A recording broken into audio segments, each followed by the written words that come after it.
Hello বন্ধুরা, তোমরা সবাই কেমন আছো? আশা করি ঈশ্বর কৃপায় সবাই ভালো আছো, আমিও ভালো আছি। আজকে নতুন দিনের শুরুতেই সকলকে শুভেচ্ছা জানিয়ে আমি আমার ভিডিও নিয়ে চলে আসছি, দেখতে থাকো। আজ তো লোকনাথ বাবার তিরোধান উৎসব, এদিকে আজ মঙ্গলচণ্ডীর পুজো। আমি তিরোধান দিবসে একটু ভোগ রান্না করে ঠাকুরকে দিই, বুঝেছো? দিয়ে যাই হোক, তো আজকে তো ভোগ রান্না বলতে আজকে অন্য জিনিস কিছু করে দেবো না, লুচি দেবো একটু করে, কারণ আজকে তো অন্ন আমরা খাই না। হ্যাঁ, তো সেই জন্য। আর তারপরে মঙ্গলচণ্ডীর পুজো, ওই সব মানে ভাতের এঁঠো ওইদিকে ঠিক হবে না, ওই জন্য আজকে করব ঠিক করেছি। লুচি, পায়েস, একটু ভাজাভুজি সংক্ষেপেই করে দেবো। এই এখন এই সরিয়ে এগুলো কালকে ও এসে এনে রেখে দিয়েছে, এগুলো ইন্ডাকশানটা ওইখানেই রান্না করব। এখানে বলেছিলাম জানো, আমি একটা এখানে ব্যবস্থা করে দিতে, এখানে ইলেকট্রিক বোর্ড রয়েছে, যে ইন্ডাকশান বা গ্যাস রেখে এখানে রান্না করতে পারবো। যাক, এটা সরিয়ে এখন ছাদটা ধুয়ে দিই। ও চলে গেছে বাজারেও, সকালে ডিউটি যাওয়ার কথা ছিল কিন্তু যায়নি, বললো বাজার যেতে হবে যখন, আর গেল সুবিধাই হলো। আমিও এখানে এদিকে করে স্নান করতে যাব, দেখতে থাকো। আমার পুজোর দেখো রেডি করছি, জোগাড় যন্ত্র সব মানে এনে দিয়েছে, বাজার করে দিয়েছে এখানে সব। এই যে ফল টলগুলো ধুয়ে রাখলাম, আজকে শাশুড়ি মাকে ডেকেছি, শাশুড়ি মা আজকে এই দিকটা রেডি করবে, আমি ওই দিকে গিয়ে করবো। এই যে মালা ফুল যা যা লাগে সব নিয়ে এসছে। স্নান করানো হয়ে গেছে ঠাকুরকে, এবারে আমি বসিয়ে একটু একটু করে এদিকে রেডি করি, তারপর ওদিকে যাবো। লোকনাথ বাবাকে এখানে নামিয়েছি, কাপড়টা চেঞ্জ করাবো। এখানে আমার রান্না বসে গেছে, দেখো পায়েসটা বসিয়ে দিয়েছি, এদিকে কাটাকাটি করছি। এই সিমইটা করতে গিয়ে পুড়ে গেল, স্টিলের বাসন তো, ওই পাত্রটায় বসিয়েছিলাম, দিয়ে গেছে লেগে, আলাদা করে সরিয়ে রাখলাম। এটা হয়ে এসছে, একটু বসিয়ে এটা নামিয়ে তারপরে এই ভাজাভাজিগুলো বসাবো। না, পূজা দিয়ে গেল, বললাম পুজোটা দিয়ে যাও এখন, মানে আগেই দিয়ে যেতে বলেছিলাম। তারপরে ওকে ডাকবো, কারণ কখন কি হবে না হবে আমি তো কিছু জানি না আজকে, ওই জন্য। কি? হ্যাঁ, দুটো দুব্বো নেই এখানে, ঠিক আছে আনছি। এখানে মাকে বললাম আর কি গুছাতে, তুমি গুছাও, ফুল টুলগুলো রেডি করতে হবে। এদিকে ফলটাও কাটা হয়নি, আমরা করতে থাকো যতদূর করা যায় আস্তে আস্তে, কারণ একলা হাতে আমি আর কি করে করব, যা করে করবে। মায়ের সঙ্গে আসলে করতে গেলে না এত চিৎকার করতে হয়, ওই জন্যই ভীষণ মুশকিল হয়ে যায়, মাথা খারাপ হয়ে যায়, পারে না তো এখন। ওনারও দোষ নেই, আর আমারও মাথা গরম হয়ে যায়, আমারও ইচ্ছে করে না। দেখো দুব্বগুলো না এখন বাইরে থেকে আনা হয় না, কেমন জানি। ঘরের দুব্বগুলো এখন এই যে বর্ষা আসছে, এইবারে ভালো হবে, বললো 2-3টে নিয়ে যেতে, দিয়ে গিয়ে। লাইটটা লোডশেডিং হয়ে যাচ্ছে না, ওইটাই ভয় লাগছে খুব। লোডশেডিং হয়ে গেলে তো আমাকে আবার সেই মাকে বললাম গ্যাসের ইয়েটা পরিষ্কার রেখো, যদি হয়ে যায় তাহলে আমি ওদিকে নিয়ে চলে যেতে হবে, তাছাড়া আর কিছু উপায় নেই। রুমা তো আজকেও আসবে না, ও বলছে লাস্টেরটা করবে আবার, ফার্স্টেরটা করেছে লাস্টেরটা করবে আবার। পায়েসটা হয়ে গেল, এই দেখো। আর ভাজাটা এবারে বসাবো, এতগুলো ভাজা ভাবছি ভাজবো না, অল্প করেই ভাজবো। এখানে কড়াই বসিয়ে দিয়েছি, অল্প করেই ভাজবো। ভাজাটা বসিয়ে দিয়ে এখানে আমি ময়দাটা মাখি লুচির। বেগুনটা ভাজা বসিয়ে দিয়েছি, এবারে আলু ভাজবো, তারপরে লাস্টে ভেন্ডি ভাজবো। পটলও এনেছিলাম জানো তো, পটল ইয়ে হয়ে গেছে, কী বলে 4 রকম দেই না তো, 3 রকম আমি 5 রকম, তো সেই জন্য পটলটা বাদ দিয়ে দিলাম। আমি বললাম লুচির সঙ্গে ঠিক পটলটা মানায়ও না, বলো ঢেঁড়স ভাজা ঠাকুরকে তো প্রসাদ দেওয়া হয়, তারপরে তো মানুষই খায়, তাই তো। তো এবারে আমরা যখন পটল ভাজা দিয়ে রুটি খেতে পছন্দ করি না, তাহলে ঠাকুরকে কী করে দেবো? পটল ভাজা দিয়ে ঠাকুরকে রুটি আমি বললাম থাক, 4 রকম হয়েছে। কুমড়ো থাকলে আলাদা ব্যাপার ছিল, কুমড়ো মিষ্টি আলু থাকলে 5 রকম হয়ে যেত, যাক দিয়ে 3 রকম দিচ্ছি। আজকে না সব থেকে মুশকিল হয়েছে কি জানো তো, মঙ্গলচণ্ডীটা করে, মানে জ্যৈষ্ঠ মাসের মঙ্গলচণ্ডী এদিকে, আর একদিকে হচ্ছে এই লোকনাথ বাবা। না হয়তো আমার কোনো প্রবলেম হতো না, ঠাকুর ফাকুর মুছিয়ে পরিষ্কার করে আমি এদিকে রান্না সারি, তারপরে একলাই গুছিয়ে নিই, পরে মাকে ডাকি, মানে সবই একদিনে পড়ে গেছে। আর লুচি টুচি আমি করিও না, আমি তিরোধান দিবসে ওই খিচুড়ি ভোগ করেই দিই, 4 বছর হয়ে গেল খিচুড়ি ভোগ করে। আর তরকারি করলে করি, ভাজাভুজি পায়েস এইসবই করি। আবার জন্মাষ্টমীতে তখন আমি এইগুলো করি, মালপোয়া লুচি। তো আজকে দেখি একটু মালপোয়া ভাজারও ইচ্ছা আছে, দেখি সময়টা কতটা কি লাগে। তারপরে ভাজাভুজি বেশি করব না, এই কয়েকটাই করব, তারপরে নিচে গিয়ে যা হবে হবে। ওর আবার ডিউটি আছে। আর এদিকে হয়ে গেল, বেগুন ভাজাটাও হয়েছে।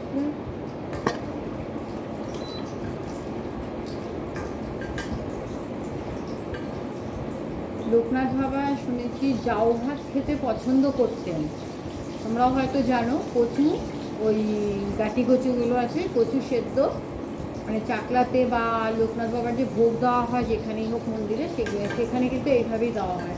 তা আমি মনেই করেছিলাম এই বছর তাহলে আমিও একটু জাউ ভাত করবো, সেদ্ধ ভাতায় কচু টচু দিয়ে। তো যাই হোক, এবারে তার অন্যের ব্যাপার নেই, অন্য ভোগ দিচ্ছি না। ঠিক আছে, চলো দেখাচ্ছি আবার পরে। হয়ে গেল ভাজাভুজি, এবারে লুচিটা ভাজতে বসিয়েছি। লুচির দেখো, এটা আমি কিনেছি, স্টিলের থালা আছে, এটা দিয়েই বেড়ে দিচ্ছি, অসুবিধা হয় না কোনো। 2 বছর ধরে এরকমভাবেই করছি। এবারে লুচিটা হয়ে গেলে মালপোয়ার এটাও গোলাটা রেডি করে রেখেছি। এই মালপোয়ার কটা ভেজে দেবো, 5-6টা ভেজে দেবো, ব্যাস হয়ে যাবে। দিয়ে সাজাবো ওখানে। দেখি মা তো ফল কাটছে, মা ফল কাটতে বলে দিয়ে আসলাম।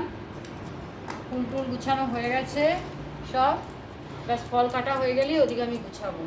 আমি প্রত্যেক বছর জানো তো ইয়েতে প্রত্যেকটা ঠাকুরকেই মানে আলাদাভাবে এভাবে ভোগ দিই, কিন্তু এবছর একটাতেই দিয়ে দেবো সব, কারণ এদিকে মঙ্গলচণ্ডীর ওদিকে সব পুরো ভিড়, মানে ঠাকুর বেলার জায়গা নেই। ওই এক থালাতেই দিয়ে দেবো, ঠাকুর সব খেয়ে নেবে, সব বুঝে নেবে, সব খেয়ে নেবে।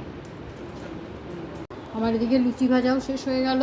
এই মালপোয়া কয়েকটা ভেজে দিই, আর 2টো ভাজবো, ভেজে এবারে আমি গুছাতে যাব ওখানে। মায়ের দেখি কত দূর কী হলো। ঠাকুরঘরটা খুব ছোট না, খুব অসুবিধা হয় এত কিছু নিয়ে গুছিয়ে দেওয়া। আজকে এমনি তাও তো রুমা আসেনি, রুমা আসলে রুমার একটা থালাও পড়ে, খুবই অসুবিধা হয়। এই ছাদটার মধ্যে ঠাকুরঘর থাকলে ভালো হতো জানো তো। দেখো এই ছাদটায় আসলে রাখা হয়েছে এরকমভাবে, এখন একটা যদি এরপরে মুরুমের দরকার পড়ে, ওই কারণে এইভাবে রাখা হয়েছে। তবে এখানে আমার রান্না করতে সুবিধাই হয়। তারপরে আমাদের ধরো এখানে কালী পুজো হয়, তোমরা হয়তো দেখে থাকবে, সবাই জানো না, কারণ কালী পুজোর থেকেই তো আমি ভিডিও শুরু করেছি। এখানে কালী পুজো হয়। আর 2টো ভাজি, ব্যাস হয়ে যাবে তাহলে। দেখো সব গোছানো হয়ে গেছে আমার এখানে। এবারে পুজোয় বসবো। আমি একটু শাড়িটা পরে আসি, মাও সব এখানে কেটে দিয়েছিল। যাই হোক, কেমন গোছানো হয়েছে দেখো, একটু ফটো তুলে নিই। এবারে যাই, শাড়ি পরে আসি আমি। 11:30 বেজেই গেছে, ঠিকই আছে। 12টার আগে বলে, মানে 12টার সময় লোকনাথ বাবার পুজো হয় বলে। তো আমার কাজকর্ম করতে করতে 12টা বেজেই যায়। এগুলো সব এক্সট্রা, এগুলো সব এদিকে রেখে দিই এখন, না তো এত ছোটো ঠাকুরঘর তো এখানে জায়গা হয় না। এখানে রাখি, পরে সব গোছাবো। মা পুজো করতে বসে গেছে, আমি এখানে বইটা পড়ে নিই ততক্ষণে।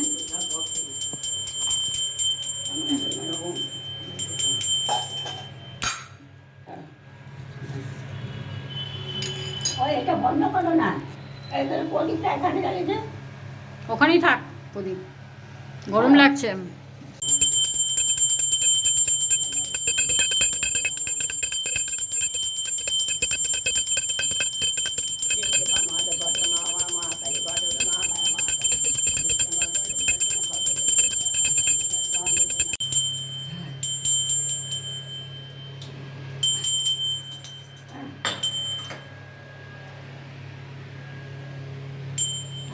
শতনাম লোকনাথ নাম মর্থে করিলে ধারণ, নীলকণ্ঠ নাম তব খ্যাত ত্রিভুবন, মহেশ্বর এক নাম যোগেশ সকাশ, যোগেশ্বর পেতব বিভূতি প্রকাশ, রাজেশ্বর এক নাম জানিল সকলে, জ্যোতির্ময় এক নাম সকলেই বলে, সর্বদেবদেবী তুমি কহিল বিজয়, নবগ্রহ নিয়ন্ত্রক জ্যোতিষীরা পায়, বৈদ্যনাথ নাম তব রোগীর সকাশে, দুঃখত্রাতা নাম ধরো দুঃখীবান পাশে, সূক্ষ্মদেহী এক নাম জানে শিষ্যগণ, আর এক নাম তব সংকট মোচন, অগ্নিরূপে চন্দ্রনাথে বিজয় রক্ষিলে, ভকত বৎসর হয়ে ডেঙ্গুরে বাচারে, সর্বভূতেশ্বর তুমি প্রমাণ করিলে, দয়ার নামেতে ব্যাঘ্র শিশুরে রক্ষিলে, মন্দিরে, বারুদির বাবা নাম ধরো বারুদিতে, জগন্নাথ নাম তব শ্রীক্ষেত্র মাঝেতে, সূক্ষ্মদর্শী এক নাম ধরো আদালতে, ত্রিকালজ্ঞ এক নাম বিদিত জগতে, রাম নাম ধরি প্রভু ছিল অযোধ্যাতে, কৃষ্ণরূপে অবতীর্ণ হলে দাপরেতে গদাধর এক নাম করিলে ধারণ, শ্রী গৌরাঙ্গ নামে নবদ্বীপে আগমন, অন্তর্যামী এক নাম ভক্তগণ মাঝে সদা জগুর।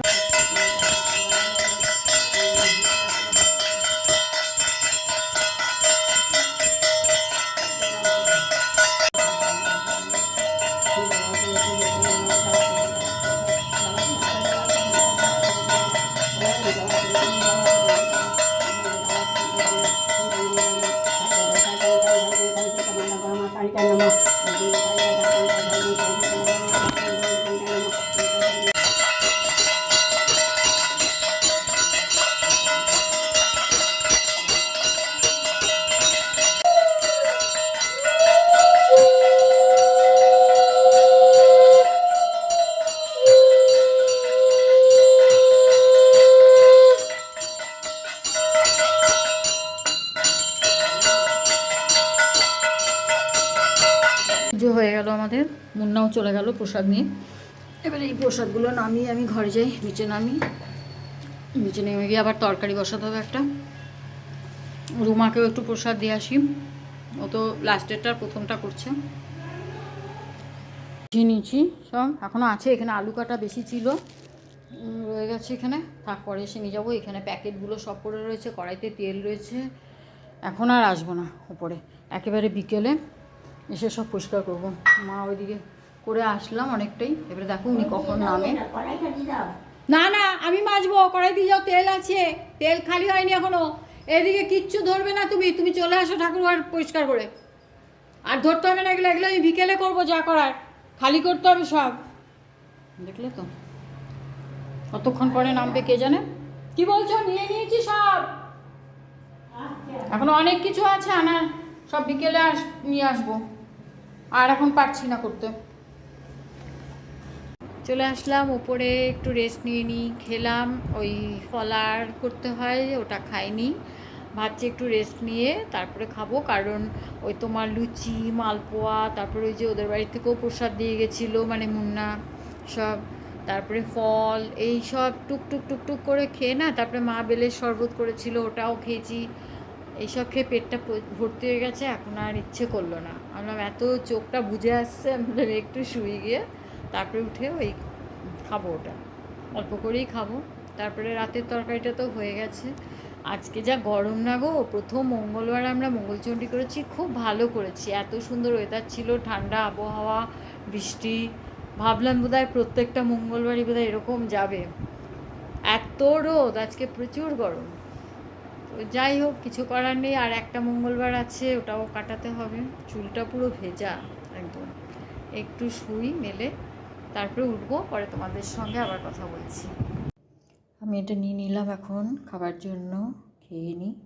বেশি দই নিইনি, অল্প একটু দই নিয়েছি, কারণ আমার কলাতেই অনেক মিষ্টি হয়ে যাবে।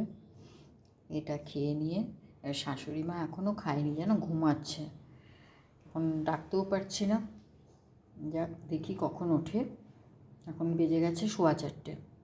আজকে কি বৃষ্টি যেন, বাপরে বাপ। আজকে গেছিলাম, আমার ক্লাস ছিল, ভেবেছিলাম যাবো না, শুয়ে পড়েছিলাম, ভাবছিলাম আজকে আর যাবো না। তো যাই হোক, আমি বললাম যে থাক, আবার যাই, ঠিক লাগছে যখন শরীরটা, যাই।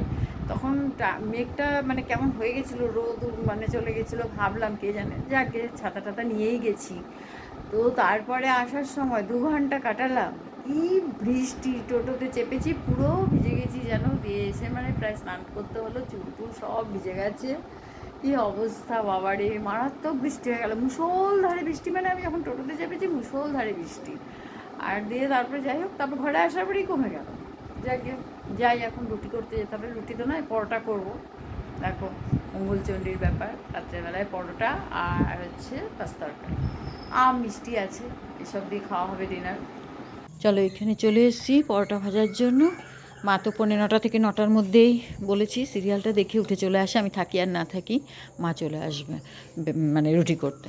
তো যাই হোক, ভেজেই নিই, একেবারে গরম গরম খাওয়ার দরকার নেই বেশি। ঠিক আছে চলো, ভিডিওটা অনেক লেন্দি হয়ে গেল, ভালো লাগলে তোমরা লাইক কমেন্ট শেয়ার করে দিও, ভিডিওটাকে সাবস্ক্রাইব করে অতি অবশ্যই। আসছি আমি আবার নেক্সট ভিডিওতে। টাটা, সুস্থ থেকো, ভালো থেকো, সাবধানে থেকো। ঠিক আছে যখন